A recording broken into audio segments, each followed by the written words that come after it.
বিবাহ বন্ধনে আবদ্ধ হন জুবিন গরিমা। স্বামী যখন আলো ঝলমলে মঞ্চে হাজারো দর্শকের মন জয় করেন, তখন গরিমা থেকেছেন আড়ালে। স্বামীকে হারিয়ে যেন দিশেহারা হয়ে পড়েছেন তিনি। স্ত্রীর তথ্যমতে ৭-৮ জনের সঙ্গে ইয়েটে করে সিঙ্গাপুরের একটি দ্বীপে গিয়েছিলেন জুবিন। সেখানে একসঙ্গে সাঁতার কাটেন তারা। অন্যরা ইয়েটে ফিরে এলেও জুবিন আবারও সাঁতার কাটতে যান। ঠিক সেই সময়ই সিভিয়ার অ্যাটাক হয় তার। তবে এবারই প্রথম নয়, এর আগেও একাধিকবার মৃগীতে আক্রান্ত হয়েছিলেন তিনি। প্রতিবারই মৃত্যুর মুখ থেকে ফিরে এলেও এবার আর ফাঁকি দিতে পারেননি।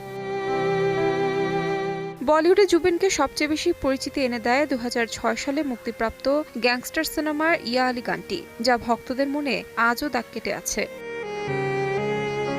২ দশকের বেশি সময় বি টাউনে গিয়েছেন এই শিল্পী। বলিউডে জুবিনের গাওয়া শেষ গান ক্রিশ ৩ সিনেমার দিল দুহি বাতা। এছাড়াও টলিউডে তার কালজয়ী গানের তালিকায় রয়েছে বোঝে না সে বোঝে না, চোখের জলে ভাসিয়ে দিলাম, আয়না মন ভাঙা আয়না সহ অসংখ্য গান। তার হঠাৎ চলে যাওয়া মেনে নিতে পারছে না অনুরাগীরা। তাহমিনা তন্নি।